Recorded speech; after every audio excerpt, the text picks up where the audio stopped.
여러분 안녕하세요. 선교수 한자풀이 주영강TV 오늘 제 113강입니다. 113강은 사무엘상 9장 2절에서 12장 12절까지의 말씀에서 보겠습니다. 오늘 처음에 나온 한자는 준수입니다. 사무엘상 9장 2절의 말씀. 기스에게 아들이 있으니 그의 이름은 사울이요 준수한 소년이라. 이스라엘 자손 중에 그보다 더 준수한 자가 없고 키는 모든 백성보다 어깨 이만큼 더 컸더라. 자, 사울이요. 상당히 준수하다고 그랬죠. 참 이 사울이라는 분은 우리 성경에 굉장히 많이 나오는 분이죠. 자, 이렇게 표현했습니다. 준수한 소년이다. 그래서 준수. 이 준자는 영준하다. 사람이 이 영준이라는 사람 이름도 있는데 영준. 영민하고 준걸하다. 준걸하다는 건 좀 용어가 빼어나다 그런 얘기죠. 그 다음에 이제 준어, 그러니까 고기 어짤 쓰는데 이게 준치입니다. 준치. 준치를 한자로 표현할 때는 이렇게 준어라고 그래요. 자, 숫자 준수하다 그러면 하여튼 뭐 용어가 굉장히 빼어났다 이런 뜻이죠. 이 숫자가 바로 빼어날 숫자예요. 그래서 여기 수미양가 이렇게 예문을 들어드렸는데 이게 우리한테 익숙하죠. 점수를 매기는 것보다 전에는 이게 이렇게 등급 평가를 해줬죠. 그래서 굉장히 아주 우수할 때는 수, 또 우, 미, 양가. 수, 미, 양가에서도 제일 앞에 나오는 등급이 수 등급이에요. 다음 한자 보겠습니다. 선견자입니다. 사무엘상 9장 9절의 말씀 보겠습니다. 옛적 이스라엘의 사람이 하나님께 가서 물으려 하면 말하기를 선견자에게로 가자 하였으니 지금 선지자라 하는 자를 옛적에는 선견자라 일컬었더라. 그래서 선지자라고 하는 사람이 전에는 선견자라고 그랬다. 자, 선견자는 볼 견자를 썼어요. 그래서 먼저 본 사람이다. 선지자는 먼저 알게 된 사람이다. 또 선각자는 먼저 깨달은 사람이다. 선구자는 먼저 말탈 구자거든요. 먼저 이제 말을 타고 몰고 가는 식으로 앞장서서 리드한 사람이다. 선몽자, 먼저 꿈을 꾼 사람이다. 그렇게 굳이 구분하면 그렇게 됩니다. 하여튼 선견자, 이 선자는 먼저 선자죠. 그래서 선례후학이다 예문을 들었는데 먼저 예를 알고 공부를 해라. 우리 그런 얘기 많이 하죠. 인간이 되라. 먼저 네가 많이 알면 뭐하냐. 사람이 인간이 돼야지. 운동선수들, 운동 잘하는 사람들 많은데 먼저 인간이 되고 운동을 해라 이런 얘기도 많이 합니다. 견은 볼견자죠. 견위수명 어디서 본 것 같지 않습니까? 이 안중근 의사가 좋아했던 그런 글귀라고 그래요. 위험을 보면 견위, 윈 위험이죠. 수명, 목숨을 준다는 거예요. 줄 숫자죠. 그러니까 나라가 위험하다는 거 보면 목숨을 바칠 각오를 해야 된다 하는 그런 인생관을 가지고 살으셨답니다. 견자, 자자는 각자 무치라고 예를 들었습니다. 사람 자자. 그러니까 각자라는 건 뿌리 있는 사람은 무치, 이빨이 없다. 그러니까 이게 뭐냐면요. 뿔이 있기 때문에 이빨이 없다. 그러니까 모든 게 완벽할 수는 없다. 이게 좋으면 저러고 하나 나쁜 것도 있다. 두 개가 다 좋으면은 아주 완전한 사람이죠. 그러니까 사람마다 결점이 있기 마련이다. 그 결점을 보완하는 것이 또 우리 인생살이다. 그렇게 얘기를 하고 있습니다. 다음 한자 보겠습니다. 미약입니다. 사무엘상 9장 2절의 말씀이에요. 21절의 말씀입니다. 9장 21절의 말씀에서 사울이 대답하여 이르되 나는 이스라엘 지파의 가장 작은 지파 베냐민 사람이 아니니까 또 나의 가족은 베냐민 지파 모든 가족 중에 가장 미약하지 아니하니까 당신이 어찌 내게 이같이 말씀하시나이까 하니 하고 미약하다 뭐 작고 약하다 그런 뜻이 나오죠. 그래서 미분적분 이렇게 예를 들었는데 참 우리 고등학교 다닐 때 미분적분 수학에서 공부했죠. 근데 저는 중요한 게 이거예요. 배웠는데 이제 다 까먹었어요. 물론 이제 우리 보통 시험 볼 때 열심히 공부하다가 까먹었는데 참 중요한 거는 말이죠. 뭐가 미분인지 뭐가 작분인지 기억이 안 나요. 이게 제 옆에 사람들을 물어봐도 미분적분 배웠는데 이제 제가 이제 문과 계통에 공부를 했으니까 다 모르더라고요. 근데 미분 적분 여기 미자는 작을 미자, 현미경이죠. 조그만 걸 크게 확대해서 보는 거. 미자, 미세하다 하는 그런 미자고 약자는 용장하 무약졸. 용장 밑에 약졸이 없다. 용감한 장군 밑에 약졸이 없다. 그래서 이런 표현이 있죠. 사자가 이끄는 양의 부대, 이제 양들을 이끄는 사자가 있으면 그 양들의 부대는 전부 다 사자가 된대요. 근데 반대로 양이 사자 부대를 이끄면 그 사자들은 전부 다 양이 된다. 그런 좀 지나친 비약이겠죠. 그런 얘기 있습니다. 용장하 무약졸, 용장약졸 이렇게 얘기도 합니다. 용장 밑에 약졸 없다. 용감한 장수가 이끌면 전부 다 강하게 된다. 용장처럼 된다. 나와 있습니다. 다음 한자 객실입니다. 사무엘상 9장 22절의 말씀. 사무엘이 사울과 그의 사안을 인도하여 객실로 들어가서 청한 자 중 상석에 앉게 하였는데 객은 30명 가량이었더라. 여기 이제 객실하고 상석, 그다음에 30명, 30 이 세 개 한자가 나와요. 그래서 객실은 이 손님들이 묵는 방이죠. 그래서 여기 객창 한 등이라고 예를 들어서 이게 뭐냐면요. 우리 객지 나가서 뭐 여행을 가기도 하고 뭐 객지에 가서 이제 뭐 일을 하기도 하고 그러죠. 겨울이 되면 이런 현상이 생기죠. 그 객실에 창가에 앉아 있으면 등이 겨울이니까 찬 등, 그러니까 객실에 있는 어, 방 안에서 아주 등이 차갑게 느껴진다. 그러니까 좀 이 객지 생활 좀 외롭고 좀 안쓰러운 객지 생활을 이렇게 표현한 겁니다. 객창 한 등이라. 자, 그다음에 실자는 십실구공 이렇게 했는데 방이 10개가 있는데 9개가 비었다. 그러니까 거의 다 비었다. 뭐 불경기라는 그런 뜻도 되고요. 그렇게 이해를 하면 되고 그다음에 실이라는 건 우리 방으로만 생각하는데 이게 집이라는 뜻도 있어요, 사실은. 근데 주로 방으로 많이 쓰이지만 집으로도 쓰이고 있습니다. 자, 다음 한자 본문에 읽어드렸고 상석, 상석에 앉아라 그랬죠. 자, 상명하복 잘 알다시피 위에서 명령하고 아래 사람은 복종한다. 상명하복. 이 군대가 대표적인 상명하복이죠. 군에서는 이런 위계 질서가 세야 되겠죠. 그다음에 우리나라 기업 중에서도 상명하복이 대단한 기업들이 여러 군데가 있습니다. 그래서 이제 위에서 얘기하면 일단 예스맨이 되죠, 모두가. 그다음에 그 기업의 여직원들 또 별도 모임이 있습니다. 거기서도 조직이 대단한 조직이 있어요. 남자만큼 대단한 그런 기업들이 있어요. 알려진 기업들이 있습니다. 아주 상명하복이 철저한 그런 기업들이 있습니다. 자, 석자 자리죠. 상석은 윗자리라는 얘기죠. 강화도 화문석 이렇게 예를 들어드렸어요. 그래서 이제 강화도의 화문석이라는 아주 고유한 그런 그 고장의 자랑인 제품이 있죠. 강화도는 이제 섬 이름이고 화문석은 꽃 무늬 된 방석이다 그런 뜻입니다. 이 거기서 나오는 왕골이 굉장히 유명하다고 그래요. 아주 이 색깔을 올리면은 색깔도 잘 먹고 그다음에 굉장히 단단해가지고 푹신한 감도 있고요. 그래서 굉장히 특산품으로 알려져 있습니다. 왕궁에도 진상을 했던 그런 제품이라고 합니다. 자, 이렇게 해서 또 다음 한자 여기다가 읽어드렸습니다. 30. 자, 1일 여삼주 하루가 3년 같다. 이게 가을 축자지만 세 번의 가을을 보낸 거다. 그래서 굉장히 괴로울 때 얘기하는 거죠. 그래서 이제 군대 가면 이제 시간이 안 간다 그러죠. 그래서 국방부 시계는 오늘도 흘러간다 그러면서 이제 그때 훈련 받는 사람들은 위로를 합니다.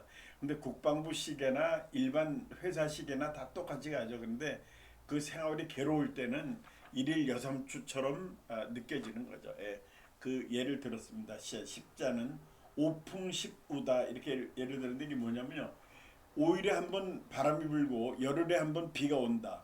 오풍십우면 바람이 5번 불고 비가 열흘이나 이런 건 아니고 이게 굉장히 이 농사의 바람직한 형태라고 그래요. 오풍십우. 예, 닷새에 한 번씩 바람이 불어주고 열흘에 한 번 정기적으로 비가 내려주면 농사하는데 굉장히 도움이 된다고 합니다. 자, 30만 이랬는데 이 황해도 연안군에 30동이라는 동네가 있대요. 무슨 동 무슨 동네가 있죠. 그래서 여기는 이제 그 동네에 굉장히 높은 봉우리가 있는데 그 이거 30동 마을에 왜 이 30동이라고 했냐면 그 마을에 집이 30채가 있었대요. 그래서 이 황해도 연안군에 30동이라는 그런 마을이 있답니다. 그 다음에 우리의 맥이 있죠. 우리 안에 이게 동양학에서는 동양의학이죠. 거기서는 그 우리 몸 안에 맥이 30개가 있다고 합니다. 30개. 그래서 그 맥 이름이 부, 침, 지, 식, 허 뭐 이렇게 나가는데 이 맥이 30개가 있다고 그러고 이제 공자님 말씀이 30일입이라. 그러니까 30에 나이 30에 홀로 서기를 한다. 그러니까 설립자거든요. 30일입. 일입. 그러니까 40에 부록이다. 40대는 부록이 뭐 그런 말이 있죠. 그러니까 30에는 홀로 선다. 30이면 뭐 지금도 그렇지만 옛날에도 그랬죠. 다 알만큼 인생을 아는 그런 나이가 됐죠. 다음 한자 보겠습니다. 담화 사무엘상 9장 25절의 말씀입니다. 그들이 산당에서 내려 성읍에 들어가서는 사무엘이 사울과 함께 지붕에서 담화하고 근데 그래서 지붕에서 담화한다는 게 참 재미있습니다. 담화를 했다. 담화는 무슨 얘기를 하는 거죠. 그래서 예문을 가담항설이다. 그래서 이거는 일반인들이 얘기하는 거예요. 여러분들 그 한간의 소문에 어쩌고저쩌고 하는 그런 얘기들을 이 한자가 바로 그 한자입니다. 가는 길거리죠. 길거리하고 한간에서 놔두는 얘기. 그래서 일반인들이 그냥 하는 얘기를 가담항설이다 이렇게 얘기합니다. 그다음 화는 만단설화 이렇게 예를 들었는데 이거는 다른 뜻이 아니고 하여튼 뭐 5만 가지 얘기다. 그렇게만 아시면 됩니다. 뭐 우리 얘기 나올 때 5만 가지 별의별 얘기 다 하죠. 그렇게 간단히 이해하시면 됩니다. 담화 얘기하는 겁니다. 지문에서 담화한다고 그랬어요. 자, 다음 한자는 영문입니다. 사무엘상 10장 5절의 말씀 보겠습니다. 그 후에 내가 하나님의 산에 이르리니 그곳에는 블레셋 사람들이 영문이 있느니라. 내가 그리로 가서 그 성읍으로 들어갈 때 선지자의 무리가 사당에서부터 비파와 소고와 저와 수금을 앞세우고 예언하여 내려오는 것을 만날 것이요. 여기는 또 한자가 3개 나와요. 영문하고 비파, 수금 이런 게 나오는데 한번 보겠습니다. 우선 영문은 거기 이 전쟁하는데 그 문이죠. 전쟁터의 문이에요. 영문. 그래서 이제 토영 삼굴이다 이렇게 예를 들었는데 토끼가 3개의 굴을 운영한다. 이 토끼가 이제 약하니까 뭐 늑대나 이런 짐승들이 들어오면은 도망갈 곳을 토끼도 3개의 굴을 도망갈 자리를 준비한다. 유비무환의 자세가 있는 거죠. 토영 삼굴이다 이렇게 했고요. 그다음 문은 우리 다니는 문입니다. 그냥 문전성시라고 그랬는데 문 앞에 이 시는 뭐 도시하는 그 시가 아니라 저작거리를 시라고 그랬거든요. 그러니까 문 앞에 저작거리 같이 사람들이 많이 모여들 때 그 문전성시를 이뤘다. 그렇게 얘기를 하죠. 그래서 이제 이 예를 들었는데 영문이라는 건 군대에서 전쟁터에서 어떤 부대의 문이다 이렇게 얘기를 하는데 이 영자는 진영 영자죠. 그 영문과 제가 영문과를 졸업했어요. 그래서 또 우스갯소리가 영문도 모르고 영문과 왔다. 그렇게 얘기를 우리 때 막 얘기했습니다. 그리고 이제 지금 영문과를 누가 간다고 하면 이건 좀 알아야 되겠어요. 영어를 잘한다고 영어 좋아한다고 영문과 가는 게 아니고요. 영문과 갔더니 그 문학의 비준 우리 보통 어학만 가지고 따지잖아요. 문학에도 좀 어느 정도 관심도 있고 그래야 되겠더라고요. 셰익스피어 뭐 이런 대문호가 있지 않습니까? 그런 거를 알아야지. 우리 영어만 잘한다고 이제 그런 학업 지도가 좀 부족했던 것 같아요. 하여튼 뭐 문학적인 소질 이런 것도 필요하더라고요. 다음 한자 보겠습니다. 본문 읽어드려서 비파 자, 비파는 그 요새 현악기죠. 줄을 가지고 이렇게 하는 악기인데 여기 비슬산이라고 하는 거를 예를 들는데 이 대구에 있는 비슬산이 있대요. 1000m가 넘어요. 꽤 높은 거죠. 태백산맥의 줄기라고 하는데 그 비슬산에 바로 이렇게 비자를 씁니다. 슬자는 검은고 슬자죠. 그래서 빗을 할 때 그거고 파는 비파 합쳐가지고 이제 현악기를 얘기하는 거죠. 비파형 청검, 동검, 예를 들었는데 비파같이 생긴 검이 있었답니다 옛날에. 그래서 이제 그 예를 이렇게 들었습니다. 비파. 하여튼 그 오늘날 같은 악기가 발달하지 않은 시절에 간단하게 줄만 엮어서 소리를 냈던 그런 거였죠. 그 검은고나 뭐 이런 거 보면 사실 이 울림통이 없어요. 그리고 울림통까지는 그때 생각을 못했던 것 같습니다. 다음 한자 보겠습니다. 다음 한자 수금입니다. 본문을 읽어드렸고요. 수금은 그런 또 이 악기 중에 하나죠. 가야금 그런 계통이죠. 그 숫자는 세워놨다는 그런 얘기예요. 세울 숫자인데 횡설수설한다 이런 말, 이 말했다 저 말했다 뭐 줏대도 없이 얘기하는 걸 횡설수설한다고 그러죠. 이 횡자는 가로지르는 거죠. 숫자는 세로 수직이에요. 수직. 그래서 이제 수직할 때 숫자는 이 숫자는 아니에요. 이건 아닌데 세웠다는 숫자입니다. 횡설 숫자 수설이라는 거는 가로로 얘기했다, 세로로 얘기했다 이제 그런 뜻이죠. 이게 숫자고 금은 가야금의 금자인데 대우탄금이다 이렇게 얘기를 예문을 들어서 이게 뭐냐면 소를 앞에 놓고 대우 우자는 소우자죠. 탄금 가야금을 탄다. 가야금을 탄다. 가야금을 친다. 가야금을 한다. 탄다고 그러죠. 그러니까 이거를 소가 알아들을 리가 없죠. 그러니까 우이독경하고 같은 말이고요. 마이동풍 다 같은 말입니다. 대우탄금. 이런 말이 있습니다. 다음 한죠. 보따리입니다. 10장 22절의 말씀에서 보겠습니다.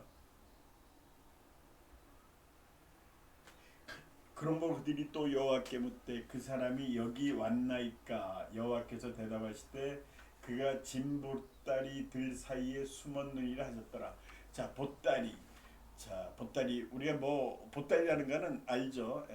그래서 이제 보따리의 따리는 한글이고요. 보자가 이제 강보라는 거. 애들 싸는 포대기. 이게 원래는 보대기래요. 포대기라고 읽는데 보대기. 그래서 이게 금보리 견시 이렇게 예문을 들어드렸어요. 그래서 금은 비단금이거든요. 보는 이 보따리 보자. 금 비단에 금 보따리 비단 보따리의 안에 리는 아니죠. 속 견시다. 견은 개 견자고 시자는 똥이에요. 그러니까 금 보따리 안에 개똥이 들었다. 그러니까 겉은 화려한데 안에는 엉망인 거죠. 그래서 이런 예문을 들어드렸습니다. 근데 보따리의 보자는 한자고 따리는 한글이다. 항아리도 그러거든요. 항아리 한자는 한자지만 아리는 한글입니다. 독수리 독자는 한자예요. 근데 수리는 한글입니다. 다음 한자 30만입니다. 또 숫자에 관한 얘기를 하는데 숫자마다 사인이 다 있습니다. 자, 사무엘상 11장 8절의 말씀 보겠습니다. 사울이 베색에서 그들의 수를 세어보니 이스라엘 자손이 30만 명이요 유다 사람이 3만 명이더라. 자, 30만 명 작은 숫자 아니죠. 웬만한 우리나라의 중소도시가 30만 명입니다. 자, 3회 장삼이사 이렇게 예를 들었어요. 그러니까 장씨 세 사람에 이씨 네 사람. 어떤 데는 뭐 장씨 셋째 딸하고 이씨 셋째 아들하고 이씨의 넷째 딸이 결혼을 했다. 뭐 그래서 여기서 나왔다 하는 얘기도 있는데 이 장삼이사라는 거냐 일반 사람을 얘기하는 거예요. 이게 이 장씨나 이씨나 우리나라에도 많아요. 이씨는 우리나라 두 번째 서이고요. 김이박 이렇게 나가죠. 김이박 최정 이렇게 하는데 이 장씨도 10위 안에 들어갑니다. 근데 중국에서는 장씨가 제일 많아요. 장, 왕, 이 중국에서는 리라고 그러죠. 장, 왕, 리 순으로 많아요. 이 전부 다 1억씩 넘어요. 장씨가 1억이 넘습니다. 왕씨도 왕장리입니다. 왕씨가 제일 많고요. 장씨, 이씨, 그러니까 아마 이게 중국에서 나온 거라고 추정이 됩니다. 제가 보기에 하여튼 뭐 이렇게 많은 사람들 성씨를 예를 들었는데 그냥 일반 사람들이다. 장사미사 하면 우리 같은 장사미사들이 어떻게 알겠느냐 이렇게 얘기도 하죠. 자, 50보 100보 이제 이렇게 예문을 들었는데 우리가 뭐 50보 100보 하면 거기서 거기라는 거죠. 그래서 그 이게 뭐 이런 우스갯소리가 있어요. 50보 간 사람이 100보 간 사람한테 야 천천히 가 같이 가야지 그랬더니 야 엄마 빨리 와 그러더래요 거기서. 그래 야 너랑 나랑 무슨 차이가 있냐 50보 간 사람이 또 100보 간 사람인데 50보 100보야 거기서 거기야 그렇게 얘기했다는 우스갯소리가 있는데 뭐 그거는 근거는 없는 얘기고 하여튼 50보 100보 하는 거는 뭐 별 차이 안 난다 그런 얘기죠. 그 다음에 만자는 만수무강 만살까지 이 병 없이 무강이라는 건 이제 강하게 튼튼하게 살아라 하고 이제 만수무강하라 하고 우리가 덕담으로 얘기를 하죠. 자 30만 해가지고 이제 인터넷을 봤더니 이런 얘기가 있더라고요. 그 20년 전에 누가 자기한테 30만 원을 빌려갔대요. 한 30년 전에. 그럼 이게 요새 얼마냐 그랬더니 그 사람이 30년 전에 30만 원은 요새 한 30배 이상 가치가 있다. 30배 내지 40배의 가치가 있다. 30배 가치가 있으면 900만 원이고 40배 가치가 있으면 1,100만 원이다 하고 그런 인터넷 기사를 본 적이 있어요. 인터넷에 하여튼 그 물음을 했더라. 누가 30년 전에 이 돈을 빌려줬다. 그리고 그런 얘기를 한 거를 들었습니다. 예. 자 30만 그리고 이제 30만 명이 또 이런 얘기가 있어요. 인해전술이라는 거 있죠. 예. 우리나라가 6.25 때 중국에서 인해전술을 내려왔다. 그때 몇 명이 왔느냐 하는데 보통 사람들이 100만 명이 왔다 이렇게 얘기하는데 100만 명은 아니고요. 그때 내려온 사람이 인해전술로 중국에서 보낸 숫자가 30만 명이라고 그래요. 사실 30만 명도 대단한 숫자입니다. 이거 작은 숫자 아니에요. 그래서 우리가 이제 거의 통일될 뻔했는데 거기서 이제 다시 일사 후퇴를 맞게 됐죠. 그때 그 숫자가 중국 군대 당시 중공군이라고 그랬죠. 그 숫자가 30만 명이라고 얘기를 합니다. 예. 자, 다 맞죠? 적진입니다. 사무엘상 11장 11절의 말씀. 이튿날 사울이 백성을 상대로 나누고 새벽에 적진 한가운데로 들어가서 날이 더울 때까지 암몬 사람들을 치매 남은 자가 다 흩어져서 둘도 함께 한 자가 없더라. 더울 때까지 기다렸다. 날이 이분들은 뭐 더위에 강했던 것 같습니다. 하여튼 뭐 그런 역사적인 배경은 담임 목사님한테 좀 물어봐 주시고 하여튼 적진 계속 전쟁 용어가 나옵니다. 적진 적의 진영이죠. 적군이 있는 곳을 적진이라고 그러죠. 중과 부적에서 이제 예를 들었어요.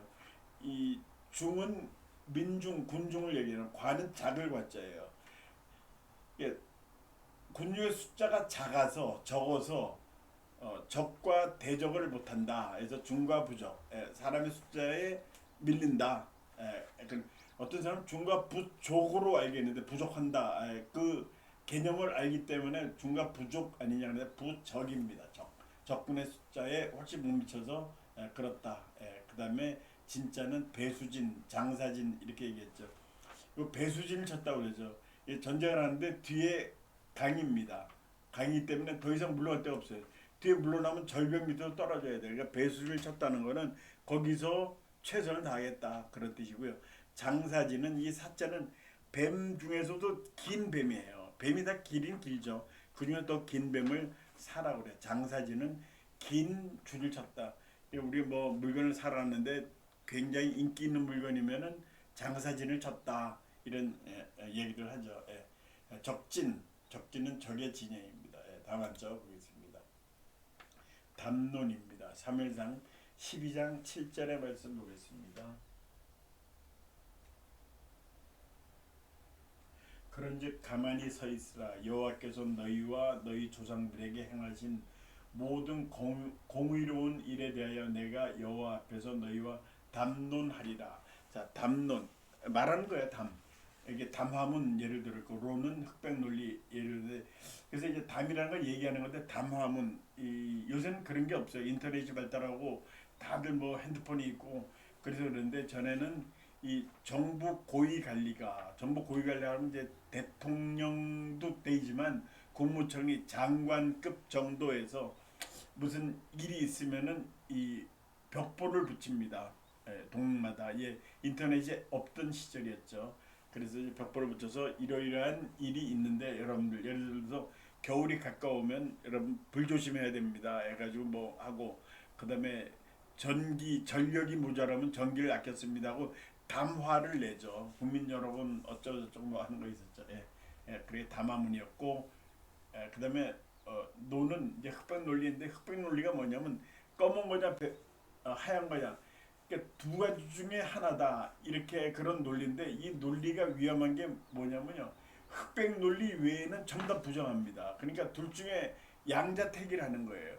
이 흑백 논리 말고도 청 논리도 있고 황색 논리도 있고 뭐 빨간색 논리도 다 있을 거 아닙니까? 그런데 흑백 논리로만 따진다. 이게 굉장히 위험한 논리다 하는 그런 비판의 뜻으로 많이 얘기를 하죠. 다음 한번 보겠습니다. 군사령관 12장 9절의 말씀 보겠습니다.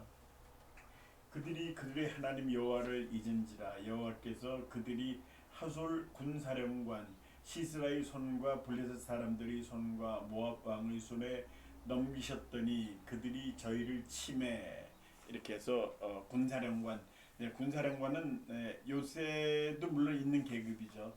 그래서 이제 군에서 아주 제일 높은 사람은 아니죠. 그래서 군사령관 뭐 우리나라는 1, 2, 3군에 각 사령관이 있어요. 전부 다 별이 4개 대장입니다. 그래서 여기서 군사령관 이제 군 통수권 예를 들어서 군에서는 군 통수권자는 대통령이죠. 그래서 저는 이제 그때 좀 이상하게 생긴 헌법에 나와 있어요. 대통령은 군 통수권을 갖는다. 그거 당연한 거 아니냐? 대통령이 제일 높은 사람인데 대통령이 국방부 장관도 자기 밑에 있고 국방부 장관 밑에 뭐 참모총장도 있고 그러면 당연히 그런 거 아니냐 그러는데 왜냐면 이제 이건 군의 특성을 감안해 가지고요.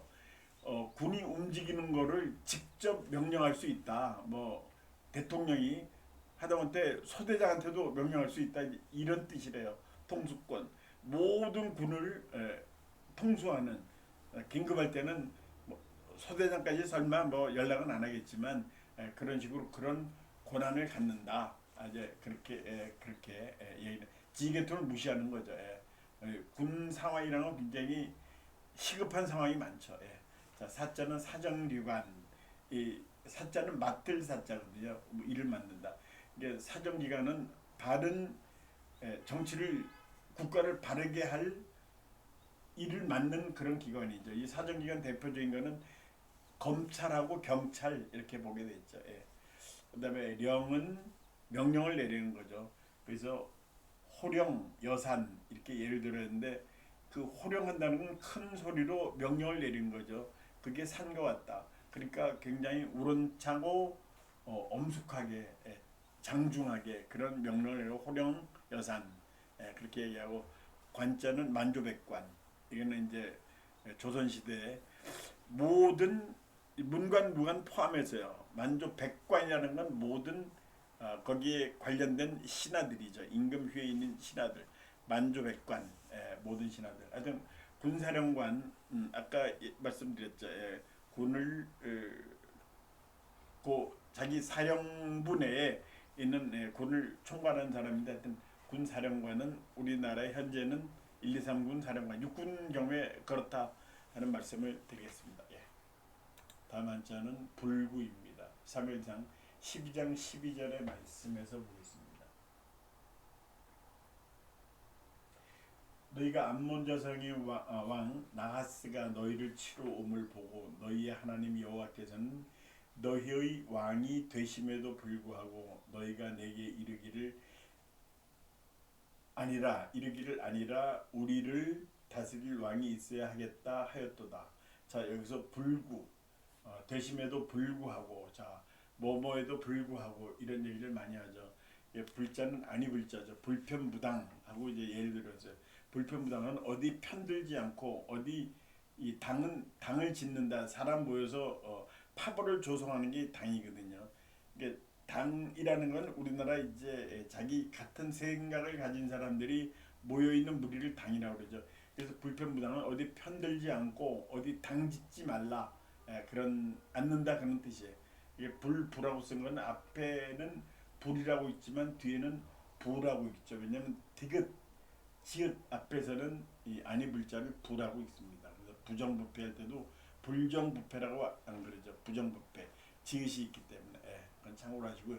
그다음 속은 구는 구애받는다 그런 뜻이죠. 그 구박, 죄인 구박, 죄인을 구속해서 구속한다는 그런 뜻이 있어요. 박은 얽어맨다. 그러니까 이제 얽어맨다 묶는다는 거죠. 죄인을 붙잡아서 묶는다, 구박한다. 그런 뜻입니다. 불구, 뭐뭐에도 불구하고 그럼에도 불구하고 그런 뜻을 쓰이죠. 그래서 오늘 여기까지 하겠습니다. 오늘 시청해주신 여러분들 대단히 감사합니다. 안녕히 계십시오.